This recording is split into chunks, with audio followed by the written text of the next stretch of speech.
السلام علیکم۔ کتابوں کی دنیا میں خوش آمدید۔ نمرہ احمد کی ناول جنت کے پتے کی قسط نمبر 24 آپ کے پیش خدمت ہے۔ وہ حیا کو اسپتال نہیں لے کے جا سکتا تھا۔ ادالار ایک چھوٹی سی جگہ تھی۔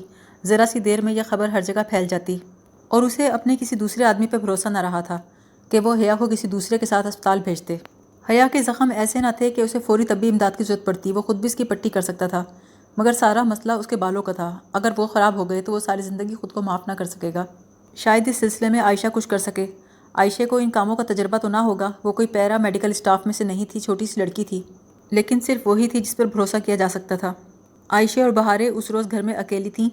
آنے کسی رشتہ دار سے ملنے شہر سے باہر گئی ہوئی تھیں۔ وہ پچھلے دروازے سے گھر میں داخل ہوا اور بے ہوش لڑکی کو بالائی منزل پر اپنے بیڈ روم کے بیڈ پر لٹایا، پھر تیزی سے نیچے آیا اور عائشہ کا دروازہ بجایا۔ کیا ہوا؟ عائشہ گھبرا کر باہر نکلی۔ تم انڈیا سے کب آئے؟ عائشہ، مجھے تمہاری مدد چاہیے، اوپر آؤ۔ عائشہ نے بہاریں کو بھی ساتھ لیا اور دونوں اوپر آ گئیں۔ جہان نے جب سارا معاملہ سمجھایا تو عائشہ نے انکار کر دیا۔ تم اسے اسپتال لے جاؤ، مجھے نہیں لگتا میں کچھ کر سکوں گی۔ عائشہ پلیز کچھ کرو، میں اس کو اسپتال لے کے نہیں جا سکتا۔ ویکس اگر کھینچ کر اتاری تو بالوں کو نقصان ہوگا، اگر اس کو پگھلائیں گے تو سکلپ کو نقصان پہنچے گا۔ تم سکلپ کے زخموں کی پرواہ مت کرو، صرف یہ ویکس اتارو۔ ہاں، بعض دفعہ ہاتھوں پر بھی گرم گرم ویکس لگ جاتی ہے، اتنا نقصان نہیں ہوتا۔ ٹھیک ہے، چلو میں کوشش کرتی ہوں۔ عائشہ، میں اسٹڈی میں جا رہا ہوں، مجھ سے سب نہیں دیکھا جائے گا۔ اپنے دکھتے سر کے ساتھ وہ اسٹڈی میں جا بیٹھا اور سگریٹ سلگا لی۔ اسے بار بار وہ آگ یاد آ جاتی جو اس لڑکی نے سہی تھی۔ لگتا تھا سارا قصور اس کا اپنا ہے۔ اندر عائشہ نے پوری مستعدی سے کام شروع کر دیا تھا۔ اس نے بہت سارا ٹیشو پیپر اس جگہ رکھا جہاں ویکس گری تھی۔ اوپر سے اس نے ہیئر ڈرائر چلا دیا۔ تیز گرم ہوا ٹیشو سے گزر کر بالوں کو چھونے لگی۔ آہستہ آہستہ تھوڑی سی ویکس پگھل کر ٹیشو میں جذب ہوئی۔ بہاریں نے جلدی سے وہ ٹیشو کا ڈھیر ہٹایا، قریبی ٹوکری میں پھینک دیا۔ تب تک عائشہ نے نیا رول کھول کر حیا کے بالوں پر لپیٹ دیا۔ کافی ساری ویکس اس طریقے سے اتر گئی۔ بعد اس نے تولیے کو حیا کی گردن پر آگے پیچھے پھیلا کر سپرے کی مدد سے اس کے بالوں کو گیلا کیا اور ہلکے ہاتھ سے شیمپو کا مساج شروع کیا۔ اس نے عائشہ کو ایک سلیپ سپرے دیا تھا کہ اگر حیا جاگے تو اس کے تکیے پہ سپرے کر دینا، وہ پھر سے سو جائے گی۔ اس کی ہدایت کے مطابق عائشہ نے سلیپ سپرے کیا اور حیا دوبارہ غنودگی میں چلی گئی۔ صبح جب وہ دونوں کمرے سے نکلیں تو وہ اپنے مخصوص حلیے میں بال جیل کیے، اینک لگائے، بریف کیس اٹھائے واپس جانے کے لیے تیار کھڑا تھا۔ حیا کو پتہ نہیں چلنا چاہیے کہ میں یہاں آیا تھا۔ بہاریں، اگر تم نے ایک لفظ بھی منہ سے نکالا تو میں تم سے کبھی بات نہیں کروں گا۔ اوکے، میں کیا کہہ رہی ہوں؟ اور عائشہ، تم نے مجھے بہت بڑا فیور دیا ہے، اس کے بدلے تم مجھ سے کچھ بھی مانگ سکتی ہو، میں انکار نہیں کروں گا۔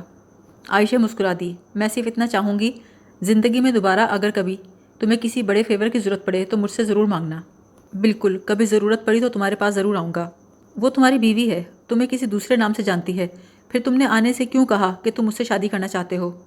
میں صرف یہ جاننا چاہتا تھا وہ کسی امیر آدمی کے لیے اپنے شوہر کو چھوڑ سکتی ہے یا نہیں۔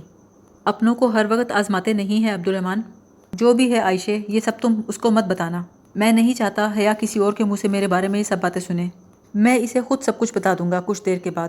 اور ہاں عائشہ، کوشش کرنا وہ کچھ دن تمہارے پاس ٹھہر جائے، کم از کم اتنے دن جتنے دن اس کی حالت بہتر ہو جائے۔ ٹھیک ہے، میں جا رہا ہوں، فون کرتا رہوں گا۔ وہ نہیں چاہتا تھا جتنے دن حیا اس گھر میں رہے امت اللہ حبیب واپس آئیں۔ اچھا تھا ان کے منہ سے کوئی ایسی بات نہ نکل جائے جس سے حیا عبدالرحمن کی اصلیت جان جائے۔ بہتر تھا جب تک وہ اپنا پزل باکس نہ کھول لے تب تک عبدالرحمن کی حقیقت سے بے خبر رہے۔ اس لیے اس نے آنے کے ذمے کچھ ایسے کام لگا دیے جو ان کو چند دن مزید مصروف رکھیں۔ تیسرے روز اس نے عائشہ کو انڈین نمبر سے کال کی۔ وہ حیا سے بات کرنا چاہتا تھا لیکن حیا نے بات کرنے سے انکار کر دیا۔ اس کی آنکھوں کے سامنے اس رات کے مناظر بار بار آتے اور اسے تکلیف دیتے تھے۔ حیا کے بازو پر داغا ہوا WHO اور ساتھ میں آخری سلاخ کے 2 حروف RE، جو جلد ہی سلاخ ہٹا لینے کے باعث ٹھیک سے داغے نہ جا سکے تھے اور آبلے بن گئے تھے۔ یہ منظر بہت اذیت ناک تھا۔ اگر وہ 2 لفظ بھی ٹھیک سے داغ دیے جاتے تو وہ کتنا عرصہ اذیت دیتے کوئی اندازہ نہیں کر سکتا تھا۔ کاش وہ پہلے وہاں پہنچ گیا ہوتا اور اس کو جلنے کی تکلیف سے بچا لیتا۔ اس رات اتفاق سے ممی بھی گھر نہیں تھیں، سو ان کو معلوم نہیں تھا کہ وہ رات کو کہاں رہا تھا۔ دوپہر میں ان سے ملاقات ہوئی تو انہوں نے بتایا وہ حیا کے ہاسٹل گئی تھیں، اور کسی اسٹوڈنٹ نے بتایا ہے شاید وہ اپنی میزبان فیملی کی طرف گئی تھی اور اب وہیں رکی ہے، لیکن اس کے دونوں نمبر بند ہیں۔ یہ بات ممی کو پریشان کر رہی تھی۔ اس نے ممی کو تسلی دی کہ حیا کا فون خراب ہو گیا ہوگا، آپ فکر نہ کریں۔ البتہ عائشہ کو اس نے فون پہ تاکید کی کہ وہ حیا سے کہے کہ وہ اپنے گھر فون کر لے۔ اگلے ہی روز حیا نے فون کر لیا۔ بعد وہ اس سے ملنے ادالار چلا آیا۔ اس نے عائشہ سے کہہ دیا تھا جب وہ پورٹ پہ آئے تو بہاریں کو ساتھ نہ لے کے آئے۔ عائشہ ظاہر نہیں کرے گی، مگر بہاریں چھوٹی سی بچی ہے، سو عائشہ نے اس کی ہدایت پہ عمل کیا۔ کھلی فضا میں کرسیوں پر بیٹھے ناشتہ کرتے اس نے چند ایک بار کریدنے کی کوشش کی، مگر حیا نے کچھ نہ بتایا کہ عائشہ اور بہارے سے اس کی دوستی کیسے ہوئی اور یہ کہ اس کے زخم کیسے آئے۔ ابھی وہ اس پر اعتبار نہیں کرتی تھی۔ اس کے چند روز بعد کی بات ہے، اسے کچھ اہم کاغذات کی ضرورت پڑ گئی جو عدالار میں تھے۔ اسی شام اسے عدالار آنا پڑا۔ اندر آ کر اس نے اپنا کمرہ لاک کیا اور اپنے کام میں لگ گیا۔ الماری سے اپنا بریف کیس نکال کر بیڈ پہ رکھا اور مطلوبہ فائلز دیکھنے لگا۔ کمرے کے دروازے کے لاک میں چابی گھمائے جانے کی آواز آئی۔ کوئی دروازے کے باہر ایک ایک کر کے ہر طرح کی چابی لگا رہا تھا۔ یہ عائشہ نہیں ہو سکتی تھی۔ عائشہ کو تو پتا تھا کہ دروازہ کون سی چابی سے کھلتا ہے۔ اس نے فوراً بریف کیس بند کیا، الماری میں ڈالا، باتھ روم میں جا کر دروازے کے پیچھے کھڑا ہو گیا۔ عین اسی وقت دروازہ کھل کر حیا اندر داخل ہوئی۔ وہ ایک ایک کر کے الماریاں کھول کر دیکھ رہی تھی۔ آخری الماری سے حیا کو اس کا بریف کیس ملا۔ وہ اسے نکال کر بیڈ پر لے آئی۔ بریف کیس میں بہت اہم ڈاکومنٹس تھے، برگر کنگ کی فائلز بھی تھیں۔ وہ نہیں چاہتا تھا کہ ایسے پکڑا جائے۔ بریف کیس کے اندر ایک پیجر بھی موجود تھا۔ اس نے موبائل سے پیجر کو بیپ دی۔ پیجر بجنے لگا۔ حسب توقع حیا نے گھبرا کر بریف کیس بند کیا اور الماری میں رکھ دیا۔ وہ گھبرا کر تیزی سے کمرے سے واپس چلی گئی۔ اس کے زینہ اترنے کی آواز آئی۔ تب جہان نے دوسرے نمبر سے گھر کے نمبر پہ فون کیا۔ 2-4 گھنٹیوں کے بعد حیا نے فون اٹھا لیا۔ اگر آئندہ آپ نے میرے کمرے کی تلاشی لی تو اپنے پیروں پہ گھر واپس نہیں جا سکیں گی۔ بہت غصے سے اس کو ڈانٹتے ہوئے وہ یہی سوچ رہا تھا، اب اس لڑکی کو یہاں سے چلے جانا چاہیے۔ یہ چاہتا تھا وہ صحت یابی تک وہاں رکے، لیکن اس کی جاسوسی کرے وہ ہرگز یہ نہیں چاہتا تھا۔ پھر رات میں یہی بات اس نے عائشہ سے کہی کہ اب حیا کو وہاں سے چلے جانا چاہیے۔ عائشہ بولی، ابھی اس کی سپرنگ بریک ختم نہیں ہوئی ہے، وہ 2-4 دن اور بھی ٹھہر سکتی ہے، اور میں اپنی مہمان کو خود سے جانے کے لیے کیسے کہوں؟ مگر یہ 2-4 دن جہان کے لیے سزا سے کم نہیں تھے۔ حیا عدالار میں 2 وجوہات سے رکی ہوئی تھی۔ ایک یہ کہ استنبول میں زخموں والا چہرہ لے کر نہیں جانا چاہتی تھی، دوسرا اسے تجسس تھا۔ وہ اس شخص کے بارے میں زیادہ سے زیادہ جاننا چاہتی تھی جو کافی عرصے سے اسے ڈسٹرب کر رہا تھا۔ اب وہ بیچارہ باز آ چکا تھا، مگر حیا باز نہیں آ رہی تھی۔ پھر بالآخر وہ یہ بھی جان گئی کہ عبدالرحمن پاشا کا ایک دوسرا بھائی بھی تھا۔ اس کے ساتھ ہی وہ اخبار میں اس کے متعلق آرٹیکل لکھنے کی بات بھی کر رہی تھی۔ اس کے آگے جہان کے برداشت کی حد ختم ہو رہی تھی۔ اسے پہلے بھی یہی ڈر تھا کہ وہ 2 زندگیاں مینیج نہیں کر پائے گا۔ 2 روز بعد اسے عبدالرحمن پاشا کے کور ایکٹیویٹ کرنا تھا، یعنی بیوقدہ واپس جا کر کچھ دن وہاں رہنا تھا۔ اب ان دونوں کو وہاں اکٹھے نہیں ہونا چاہیے تھا۔ حیا کو اس نے پرسوں کا کہا، مگر خود اگلی ہی صبح بیوقدہ آ گیا۔ آتے وقت اس نے حیا کو میسج کر دیا تھا کہ اس کا ارادہ آج ایک مقامی دوست سے ملنے کا تھا۔ اسے عیسیٰ کی پہاڑی پر اپنے کسی دوست سے ملنا تھا اور اسے کچھ چیزیں پہنچانی تھیں۔ اس نے سوچا اس کے بعد دوپہر میں حیا سے ملے گا اور واپس چلنے پر راضی کرے گا۔ ویسے بھی سلیمان ماموں نے 2 دن بعد استنبول آنا تھا، یہ ایک اچھا بہانہ تھا تاکہ حیا واپس آ جائے اور وہ آرام سے بیوقدہ میں کام کر سکے۔ ویسے بھی حالات اس طرف جا رہے تھے کہ لگتا تھا ترکی میں ان کا قیام جلد ختم ہونے والا ہے۔ اسے اپنی فکر نہیں تھی، ممی کی، ابا کی اور حیا کی فکر تھی۔ وہ تینوں اس کی فیملی تھے۔ ان 3 برسوں میں وہ ممی کو استنبول چھوڑنے پہ آمادہ نہیں کر سکا تھا اور پاکستان وہ جا نہیں سکتے تھے۔ اس نے بڑی مشکل سے ممی کو یورپ چلنے پر آمادہ کیا۔ وہ 15 جون تک ادھر ہی تھا۔ 15 جون کو ایک اہم کنسائنمنٹ کے لیے اسے انقرہ جانا تھا۔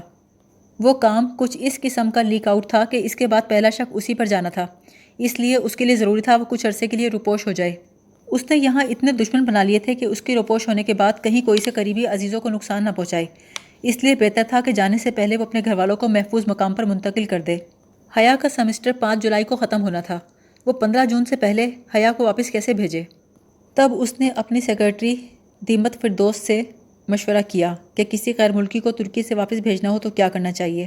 دیمت نے بہت آسان سا حل بتا دیا کہ اگر یہاں اس کا شوہر ہے تو اسے شوہر سے بدگمان کر دیا جائے، وہ فوراً واپس جانے کی کوشش کرے گی۔ معصوم سا اتفاق، درست ٹائمنگ۔ وہ حیا کو جانتا تھا، وہ اسی طرح ایک دم سے رد عمل دینے والی لڑکی تھی، ایک دم سے بڑے بڑے فیصلے کر لینے والی۔ 15 جون سے چند دن قبل ہی اس کے امتحان ہونے تھے۔ اگر وہ یہ سب اس کے امتحان ختم ہونے کے فوراً بعد پلان کرے تو وہ اپنا آخری مہینہ کسی دوسرے ملک میں گزارنا پسند کرے گی، نہ کہ ترکی میں۔ وہ ہمیشہ یہی کرتی تھی۔ جب ایک دفعہ استقلال اسٹریٹ میں ریسٹورنٹ میں ڈنر کے لیے گئے تھے، وہ ڈنر جو جنجر بریڈ ہاؤس توڑنے کی معذرت کے طور پہ تھا، تب بھی وہ غصے میں فوراً چلی گئی تھی، بھلے وہ برا بن جائے، مگر اسے اپنی بیوی کا تحفظ اپنی ذات سے زیادہ عزیز تھا۔ وہ ترکی میں اسے اکیلے چھوڑ کر کبھی نہیں جا سکتا تھا۔ جہان کو عدالار میں اپنے دوست کو کچھ سامان پہنچانے کے لیے تیسی جانا تھا۔ ابھی وہ ہوٹل گرینڈ کے قریب ہی تھا کہ اس کے موبائل پر ٹریسر الرٹ بجنے لگا۔ وہ چونک گیا۔ اس کا مطلب کہ حیا کہیں آس پاس تھی اور اس کی جاسوسی کر رہی تھی۔ اس نے حیا کو رنگے ہاتھوں پکڑا اور اسے اچھا خاصا شرمندہ کیا تاکہ آئندہ یہ حرکت نہ کرے۔ وہاں عیسیٰ کی پہاڑی کے سبزہ پر بیٹھتے ہوئے اس نے نوٹ کیا کہ حیا نے آج شال شانوں کے گرد اچھی طرح لپیٹ رکھی تھی۔ اسے یہ تبدیلی بہت اچھی لگی۔ یہ نہ ہوتی تب بھی وہ اسے اس کی خوبیوں خامیوں سمیت قبول کر چکا تھا۔ حیا نے اس سے پوچھا، کیا اس نے کبھی جلنے کا زخم محسوس کیا ہے؟ جہان کی نظروں میں جیل کے وہ دن اور راتیں گھوم گئیں جب اسے ہر طرح کے تشدد کا نشانہ بنایا گیا۔ جلنے کی بات تو بہت معمولی تھی، لیکن اس نے یہ جواب دیا، یہ غریب شیف دن میں کئی بار اپنا ہاتھ جلاتا ہے میم۔ پھر حیا بولی، میں عبدالرحمن پاشا کے گمشدہ بھائی پہ رپورٹ لکھ رہی ہوں۔ جہان سیدھا ہو کر بیٹھ گیا۔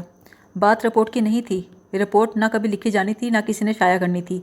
بات یہ تھی، اس کو یہ ساری باتیں کون بتا رہا تھا؟ اگر عائشہ نے بتایا ہے تو پھر یہ بات خطرے کی علامت تھی کہ باتیں عبدالرحمن کے گھر سے باہر نکل رہی تھیں۔ طیب پاشا نئی زندگی شروع کرنے جا رہا تھا۔ ذاتی اختلاف ایک طرف، وہ ان کا ایجنٹ تھا۔ اس کی حفاظت کو یقینی بنانا ان کا فرض تھا۔ اب اگر اس کی بیوی کی طرف سے کوئی ایسی بات نکلے جو طیب پاشا کی فیملی کو یا اس کو نقصان پہنچائے تو یہ بات اسے مضطرب کرنے کے لیے کافی تھی۔ اگر عائشہ نے یہ باتیں حیا سے کی تھیں تو وہ یہ باتیں اوروں سے بھی کرتی رہی ہوگی۔ کل وہ دوبارہ بیوقدہ آئے گا اور عائشہ سے نپٹے گا، مگر آج اسے ویڈیو لاکر میں رکھ دینی چاہیے۔ ہو سکتا ہے وہ پزل باکس کھول چکی ہو، اور اب جبکہ وہ استنبول سے جا رہی تھی تو جلد یا بدیر ڈھونڈ ہی لے گی۔ بیوقدہ آ کر اس نے عائشہ کو اچھی طرح جھڑکا کہ اس نے طیب پاشا اور عبدالرحمن کی کہانیاں حیا سے کیوں کی ہیں۔ وہ کسی کام سے اسٹڈی میں آیا تو اس کی نظر میز پہ رکھے پزل باکس پہ پڑی۔ اب اس لاپرواہی کی وہ اپنی بیوی کو کیا سزا دے؟ حد ہو گئی۔ جو چیز اس نے اتنی احتیاط سے اس تک پہنچائی تھی وہ آرام سے یہاں بھول کر چلی گئی۔ اسے غصہ تو بہت آیا مگر دبا گیا۔ اب اگر وہ اس باکس کو یہیں پڑا رہنے دے تو کسی ملازمہ کے ہاتھ بھی لگ سکتا تھا۔ پھر اس نے بہارے کو آواز دی، بہارے، یہ کس کا پزل باکس ہے؟ یہ تو حیا کا ہے، کل اس کا کزن آیا تھا تو وہ جلدی میں چلی گئی۔ بہارے سے کہا، اچھا ٹھیک ہے، اب یہ باکس میرے پاس رہے گا۔ وہ جانتا تھا بہارے یہ بات زیادہ دیر تک راز نہیں رکھے گی، عائشہ کو ضرور بتا دے گی، اور چاہے کچھ بھی ہو یہ دونوں بہنیں حیا کی امانت اس تک لازمی پہنچائیں گی۔ اسی رات اپنے کمرے میں بیٹھ کر اس نے وہ ویڈیو ریکارڈ کی۔ اس میں وہ سب کہہ دیا جو وہ کہنا چاہتا تھا۔ اگر کچھ نہیں بتایا تو صرف ابا کے ہاتھوں مارے جانے والے جاسوس کا قصہ، وہ ابا کا راز تھا، اور اپنے سر درد کا قصہ کہ وہ اس کا اپنا راز تھا۔ اس رات وہ سو نہیں سکا۔ صبح جب وہ استنبول آیا تو سر درد سے پھٹا جا رہا تھا۔ جواہر جا کر اس نے اپنے لاکر میں USB فلیش رکھی، پھر واپس ریسٹورنٹ آ گیا۔ ابھی صوفے پہ بیٹھے چند منٹ ہی ہوئے تھے کہ موبائل بجنے لگا۔ ایکسچینج اسٹوڈنٹ کال کر رہی تھی۔ اس نے کال اٹھا کر کہا، آپ کا مطلوبہ نمبر اس وقت سو رہا ہے، برائے مہربانی کافی دیر بعد رابطہ کریں۔ جہان اٹھو، میری بات سنو۔ وہ بہت جھلا کر بات کر رہی تھی۔ وہ چاہتی تھی جہان ابھی اسی وقت ٹیکسی میں مرمرا ہوٹل پہنچے۔ میں نہیں آ رہا، مجھے آرام کرنے دو۔ جواب میں وہ بہت خفا ہوئی اور اپنا پسندیدہ جہنم میں جاؤ بول کر فون رکھ دیا۔ کچھ دیر بعد حیا کا میسج پھر آ گیا۔ وہ اسے بلو موسک بلا رہی تھی۔ اس نے شرٹ بدلی، منہ پر پانی کے چھینٹے مارے اور ریسٹورنٹ سے نکل آیا۔ نیلی مسجد کے باہر کے سبزہ زار پر نصب بینچ پر وہ اسے دور سے نظر آ گئی۔ ایک لمحے کے لیے وہ پہچان ہی نہیں سکا۔ حیا نے سر پر دوپٹہ لے رکھا تھا، گہرے سبز رنگ کا دوپٹہ، جس کو وہ مستقل چہرے کے گرد ٹھیک کر رہی تھی۔ چونکہ اسے دوپٹہ لینے کی عادت نہیں تھی اس لیے وہ بار بار سرکے جا رہا تھا۔ یہی تو وہ چاہتا تھا کہ اس کی بیوی ایسی ہو۔ تبھی اس کی نگاہ حیا کے مقابل بیٹھے نوجوان پر پڑی۔ اوہ ہو، وہ ریسٹورنٹ سے فرائنگ پین کیوں نہیں لایا؟ آخر یہ شخص یہاں کیا کر رہا تھا؟ اسے شدید غصہ چڑھا۔ اس کی نگاہوں میں داور کی مہندی کی ویڈیو کا منظر آیا، پھر حیا کا اس آدمی کی کار میں بیٹھنا، لیکن پھر سارے منظر غائب ہو گئے اور صرف ایک منظر بچا، بار بار چہرے کے گرد دوپٹہ ٹھیک کرتی ہوئی اداس بیٹھی ہوئی حیا۔ جب وہ اس کے قریب آیا تو وہ چونکی اور ایک دم جیسے اس کا چہرہ کھل اٹھا۔ حیران ہونے کے ساتھ وہ بہت خوش بھی تھی۔ جہان یہ ابا کے دوست کے بیٹے ہیں۔ سلیمان ماموں اور حیا سے بہت اپنائیت سے بات کرنے کے بعد اس نے لغاری صاحب کی سوالیہ نگاہوں کے جواب میں مسکراتے ہوئے سارے رشتوں کی وضاحت ایک ہی فقرے میں کر دی۔ میں جہان سکندر ہوں، سلیمان ماموں کا بھانجا اور داماد، حیا کا ہسبینڈ۔ اس ایک فقرے نے اس کے اپنوں کو جو حیرت بھری خوشی دی۔ سلیمان ماموں کا داماد اور بھانجا اور حیا کا ہسبینڈ بالآخر یہ بات جان گیا کہ وہ سب یہ رشتہ باقی رکھنا چاہتے تھے۔ ساری ناراضگیاں دور ہوئیں، سارے گلے ختم ہو گئے۔ اس نے اپنی بیوی کو اس شخص کے سامنے مان دیا جس کے اور اس کی بیوی کے درمیان کبھی کچھ نہیں رہا تھا، کچھ ہو بھی نہیں سکتا تھا۔ شام کو جب ماموں اور ممی لاؤنج میں تھے، اس نے حیا کا پلان جاننے کی کوشش کی۔ وہ اسے جلد ترکی سے بھیجنا چاہتا تھا، مگر حیا نے ابھی کچھ طے نہیں کیا تھا۔ جہان نے لندن جانے کے بارے میں پوچھا، لیکن وہ اس بارے میں فوری فیصلہ نہ کر سکی۔ وہ ممی اور ابا کو لندن میں سیٹل کر رہا تھا۔ اگر حیا لندن جانے پہ آمادہ ہو گئی تو وہ ساتھ ہی اس کو بھی بھیج دے گا۔ شام میں ان کی منگنی ہو گئی۔ ممی کو جیسے ہی پتہ چلا تھا کہ اس نے سب کے سامنے رشتے کا اعتراف کیا ہے، خوشی سے 2 انگوٹھیاں نکال لائیں۔ جو انہوں نے ایک عرصے سے اسی دن کے لیے سنبھال کر رکھی ہوئی تھیں۔ اس رات وہ ماموں کو چھوڑ کر جب گھر واپس آیا تو اس کا ارادہ اپنی بیوی کے ساتھ بیٹھ کر اچھی سی کافی پینے اور مووی دیکھنے کا تھا۔ بہت عرصے بعد اس کے دل میں فیملی کا احساس جاگا تھا، مگر اس سے قبل ہی حیا نے اسے جو خبر سنائی وہ بہت بری تھی۔ تمہارے لیے فون آیا تھا کسی لڑکی کا، نام تو نہیں بتایا، لیکن وہ کہہ رہی تھی تم نے جو پارسل بھیجا تھا وہ اس تک نہیں پہنچا، شاید کسی غلط ایڈریس پہ چلا گیا ہے۔ جہان کو لگا کسی نے اس کا سانس روک دیا ہے۔ پارسل نہ ملنے کا مطلب بہت واضح تھا، اس کا بھیجا ہوا لڑکا واپس نہیں پہنچا تھا، گرفتار ہو گیا تھا۔ یقیناً ایمرجنسی سچویشن تھی، اسی لیے پیغام اس کے گھر میں دیا گیا تھا۔ اس کا جونیئر لڑکا پکڑا گیا تھا، جیل، تشدد، اذیت، اب اس کے حصے میں وہی تنگ و تاریک سیل آئے گا۔ پوری رات وہ اسی صوفے پہ بیٹھا ہینڈلر کی کال کا انتظار کرتا رہا۔ ہر کوئی جیل سے فرار نہیں ہو پاتا، لوگ برسوں جیل میں سزا اور تشدد کاٹ کر خاموشی سے جان دے دیتے ہیں۔ ایک اور سپاہی ضائع ہو گیا، ایک اثاثہ، اس کی اذیت کی کوئی حد نہیں تھی۔ ان دنوں اس کے سر کا درد پہلے سے کہیں زیادہ بڑھ چکا تھا۔ جیل سے رہا ہونے کے بعد اس نے گردن کے ایک طرف کا MRI کروایا تھا، مگر برین کا نہیں کروایا تھا۔ اپنا درد اس نے ہمیشہ چھپایا تھا، تب اتنی تکلیف بھی نہیں ہو رہی تھی۔ وقت کے ساتھ ساتھ یہ تکلیف بڑھتی جا رہی تھی۔ 5 سال سے جہان اسی اذیت کے ساتھ زندگی گزار رہا تھا، بالآخر اب وہ اس کا سامنا کرنے کے لیے تیار ہو گیا۔ MRI سے قبل سادہ ایکس رے سے ہی سارا معاملہ صاف ہو گیا۔ ڈاکٹر نے اسے پوچھا، کیا کبھی تمہیں سر پہ کوئی چوٹ آئی تھی، کوئی ایکسیڈنٹ جس میں سر کسی چیز سے ٹکرایا ہو؟ ایک بار میری لڑائی ہو گئی تھی کچھ لوگوں سے، انہوں نے مجھے سر پہ ایک تلے کی طرح کی چیز سے مارا تھا، جس سے شاید سر پھٹا تھا۔ خون بہت زیادہ نہیں نکلا تھا، آنکھ کے قریب ایک زخم آیا تھا جس سے تھوڑا سا خون نکل کر کنپٹی تک گرا تھا۔ مجھے افسوس ہے، شاید جس چیز سے ان لڑکوں نے تمہیں مارا تھا اس پہ چھوٹی سی کیل لگی ہوئی تھی، 1.1 انچ کی کیل، جو تمہاری آنکھ کے قریب کہیں گھس گئی تھی۔ اس نے بے اختیار آنکھ کے قریب اپنا ہاتھ رکھا۔ پچھلے 5 برس سے وہ ایک آبجیکٹ فورن کے ساتھ رہ رہا تھا اور اسے پتہ بھی نہیں تھا اب کیا ہوگا۔ اسے سمجھ نہیں آیا وہ ماضی کا افسوس کرے یا مستقبل کے لیے پریشان ہو۔ ہمیں سرجری کے ذریعے یہ فورن آبجیکٹ ریموو کرنا پڑے گا، مگر مسئلہ یہ ہے یہ ننھی سی کیل تمہارے آپٹک نرو کے بالکل ساتھ پھنسی ہوئی ہے، چند ملی میٹر بھی آگے پیچھے ہوتی تو تم اندھے ہو جاتے۔ اب اس سرجری کا کم از کم رسک میں نہیں لوں گا، اس کی کامیابی کا چانس کم اور تمہارے اندھے ہونے کا چانس بہت زیادہ ہے۔ اس وقت جہان کے لیے خود کو سنبھال کر بیٹھنا بہت مشکل تھا۔ وہ سوچتا تھا کہ وہ بہت خوش قسمت ہے کہ بغیر کسی مستقل انجری کے جیل سے باہر آ گیا اور فوج کے لیے ناکارہ نہیں ہوا، مگر وہ غلط تھا۔ جیل کے افسران نے تو پہلے دن ہی کہہ دیا تھا کہ ان کی جیل سے کوئی بھی مردہ یا اپاہج ہوئے بغیر نہیں جاتا۔ وہ ٹھیک کہتے تھے۔ پھر اب میں کیا کروں؟ بہت دیر کے بعد اس نے ڈاکٹر سے پوچھا۔ میری رائے یہ ہے تم باہر چلے جاؤ، جرمنی بہتر رہے گا، شاید وہاں کوئی سرجن یہ رسک لینے پر تیار ہو جائے۔ جہان کو سمجھ نہیں آتا تھا وہ مستقبل کے لیے سر درد کا انتخاب کرے یا اندھے ہونے کے خدشے کو اپنائے۔ کیا وہ اس کیل کو سر میں پڑے رہنے دے یا پھر نکلوانے کا خطرہ مول لے؟ اگر اندھا ہو گیا یا اپاہج ہو گیا تو کیا ہوگا؟ کیریئر ختم، ملک کی خدمت ختم، حکومت کا لاکھوں روپیہ خرچ کر کے اس کو جو تربیت دی وہ ختم۔ صبح وہ ریسٹورنٹ آیا تو کاؤنٹر پہ بیٹھنے والے لڑکے نے بتایا، جہان بھائی وہ آپ کی دوست آئی تھی اور کچھ اور پاشا صاحب بھی آئے تھے، آپ کا انتظار کرتے رہے یہیں دروازے کے پاس بیٹھ کر، اچھے موڈ میں نہیں تھے۔ کیا وہ دونوں لڑکیاں اس کی موجودگی میں ہی آئی تھیں؟ جی، وہ دونوں دروازے کے پاس ہی کھڑی باتیں کر رہی تھیں، لیکن جب وہ دوسری دفعہ آئیں تب تک وہ جا چکے تھے۔ جہان نے سوچا طیب پاشا نے اگر حیا کو دیکھ بھی لیا ہو تب بھی وہ یہ نہیں جان سکتا تھا کہ وہ جہان کی بیوی ہے، اسے جاننا بھی نہیں چاہیے تھا۔ کمزوریوں کو کیسے پکڑا جاتا ہے جہان سے بہتر کون جانتا تھا، اس لیے کوئی اس کی کمزوری پکڑے وہ یہ نہیں چاہتا تھا۔ بس اب جلد سے جلد حیا کو یہاں سے چلے جانا چاہیے۔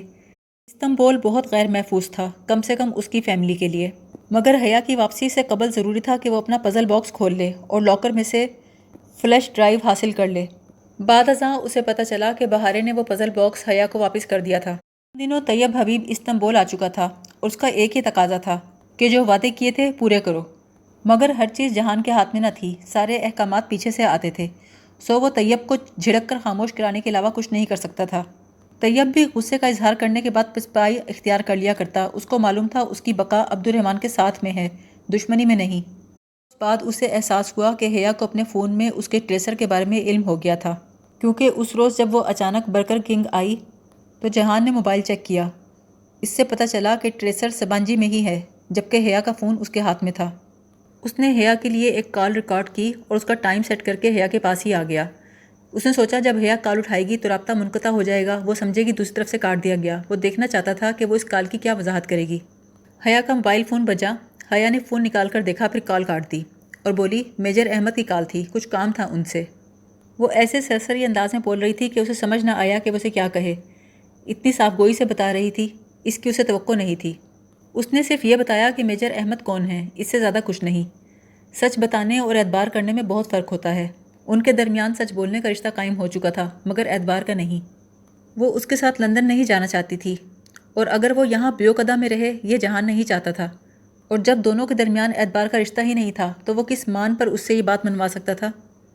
البتہ ایک بات تھی، وہ ترکی صرف جہان کے لیے آئی تھی، تو وہ اس کو یہاں سے صرف اپنی وجہ سے ہی بھیج سکتا تھا۔ بیوقدہ کے سفید محل میں اپنی اسٹڈی کی کرسی پر بیٹھا تھا۔ سامنے لیپ ٹاپ کی چمکتی اسکرین پر وہ پیغام کھلا تھا جو اس کے اپنوں کی طرف سے آیا تھا۔ اس کا کام ادالار میں آخری مراحل میں تھا، جس کے بعد اسے روپوش ہونا تھا۔ کچھ عرصے روپوش رہ کر دوبارہ استنبول آنا تھا، پھر ایک آخری کام نپٹا کر واپسی، اپنے ملک واپسی۔ یہ میل پڑھ کر اس نے انگوٹھیاں اور گلاسز علیحدہ کر کے میز پہ رکھ دیں، اور یہ سگریٹ نوشی، اس سے بھی جلد چھٹکارا حاصل کرنا تھا۔ اب عبدالرحمن پاشا کے گیٹ اپ کو چھوڑنے کا وقت آ گیا تھا۔ اس کے سر کا درد ابھی بھی ویسا ہی تھا۔ اس نے جرمنی کے ایک ڈاکٹر سے سرجری کے لیے ڈیٹ لے لی تھی۔ ڈاکٹر نے اسے امید دلائی تھی کہ آپریشن کی کامیابی کے چانسز 50% ہیں۔ تمام سوچوں کو ذہن سے جھٹک کر اس نے فون اٹھایا اور ایکسچینج اسٹوڈنٹ کا نمبر نکالا۔ میرے پاس آپ کے لیے ایک سرپرائز ہے، ARP۔ یہ پیغام لکھ کر اس نے حیا کو بھیج دیا، اور سوچا جب وہ جواب دے گی تو وہ اس کو برگر کنگ پہ بلائے گا، وہاں طیب پاشا کو بھی بلا لے گا۔ اسے پتہ تھا کہ حیا کو وہ منظر کیسے دکھانا ہے۔ جب وہ اپنے شوہر کو اس شخص کے ساتھ دیکھے گی تو سمجھے گی یا تو وہ عبدالرحمن ہے یا پھر طیب حبیب کا دوست۔ دونوں صورتوں میں وہ اسے دور چلی جائے گی، بھلے ترکی سے نہ بھی جائے، استنبول سے چلی جائے گی۔ اس شام وہ اپنے معمول کے مطابق ریسٹورنٹ کے کچن میں کھڑا کام کر رہا تھا۔ حیا اسے بلانے آئی۔ وہ فریڈم فلوٹیلا کے اسٹریٹ پروٹیسٹ کے لیے آئی تھی اور اب چاہتی تھی کہ وہ بھی ان کے ساتھ چلے۔ حیا نے نقاب لے رکھا تھا، اور اس کے نقاب لینے کے انداز سے ظاہر ہو رہا تھا کہ اس نے نیا نقاب لینا سیکھا ہے۔ وہ بہت بدل گئی تھی، ایک دم سے نہیں، آہستہ آہستہ۔ اپنی تربیت کے مطابق وہ کبھی کسی متنازعہ ہنگامے والی جگہوں پر نہیں جاتا تھا۔ انکار سن کر حیا حسب معمول غصے سے واپس چلی گئی۔